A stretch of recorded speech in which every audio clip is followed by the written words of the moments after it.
सुंदर भाजी करायची तर्री व्हावी आणि मीठ मात्र टाकायचं नाही म्हणे काटकसर करायची।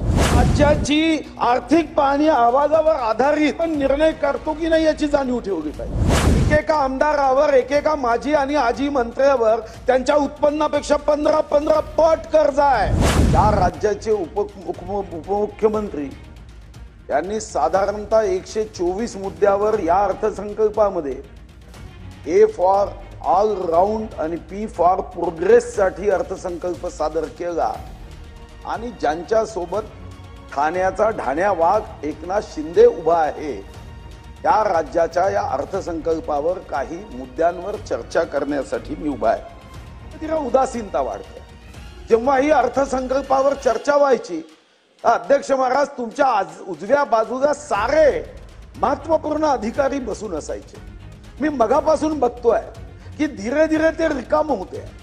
या विधानसभेत चर्चा होते, यामध्ये काही मुद्दे येतात, या मुद्द्यावर आपलं काही कर्तव्य आहे, ते मुद्दे सोडवण्याची जबाबदारी आहे। 7वा वेतन आयोग आपण घेतोय, 2,80,000 कोटी हे राज्याच्या जनतेच्या कष्टाचा पैसा हा आपल्याला दिला जातोय। पण आपली जबाबदारी काय याचा विसर जर पडला असेल तर माननीय उपमुख्यमंत्री महोदयांना माझी आग्रहाची विनंती आहे की त्यांनी या गोष्टीने लक्ष दिलं पाहिजे।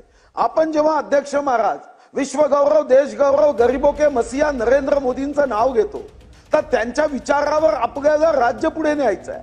जपानची ही लोकसंख्या आपल्या बरोबरीने आहे, 12,33,01,614। त्यांचं क्षेत्रफळ सुद्धा 3,77,974। भूकंप आहे, सुनामी आहे, ज्वालामुखी आहे, पण आपले किती पुढे आहे।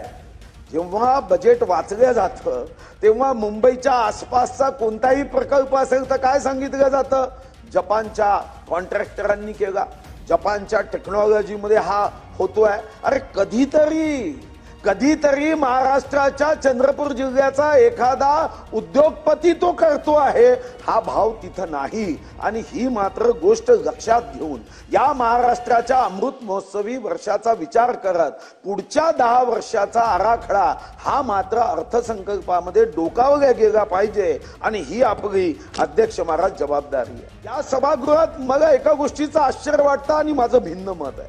काटकसर आणि अध्यक्ष महाराज आर्थिक शिस्त, कदाचित आपल्यापैकी अनेक आमदारांना याची माहिती नसेल।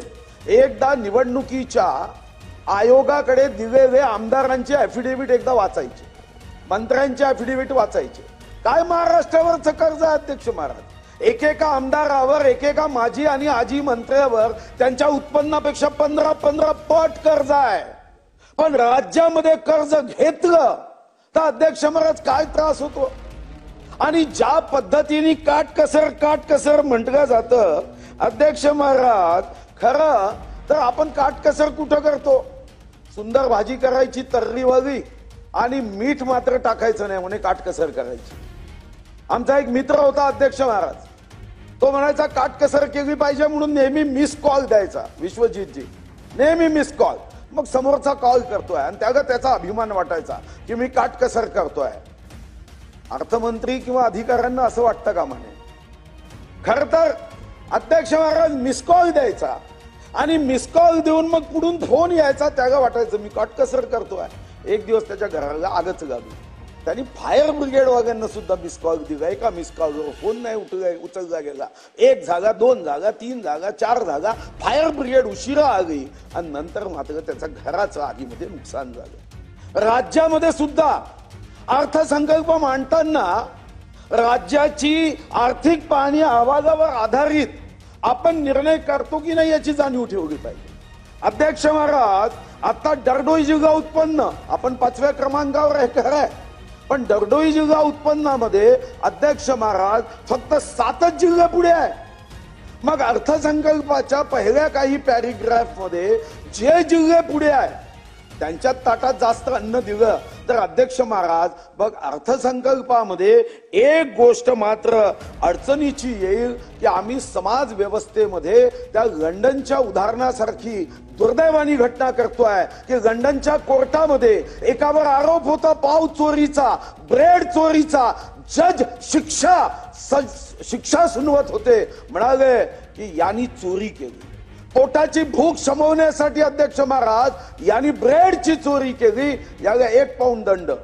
आणि 1 मिनिट थांबून तिथं बसलेल्यांकडे पाहून म्हणाले की 1 पाऊंड दंड याला करतोय, पण तुम्ही या समाजामध्ये अशी व्यवस्था निर्माण केली की याला ब्रेडची चोरी करावी लागताय, तुम्हाला 10 पाऊंड दंड होईल. आज तुम्ही महाराष्ट्राच्या प्रगतीमध्ये समतोल विकास, अध्यक्ष महाराज ज्याच्या मुद्द्यावर मी येणार आहे, अध्यक्ष महाराज हा समतोल विकास मात्र बघण्याची आवश्यकता आहे. जर आम्ही समतोल विकासामध्ये कमी पडलो तर अध्यक्ष महाराज निश्चितपणे तो कोर्टाचा, लंडन कोर्टाचा जज तर येणार नाही, पण सामान्य माणूस मात्र शिक्षा देताना आम्हाला सुद्धा 10 पाऊंड दंड करेल.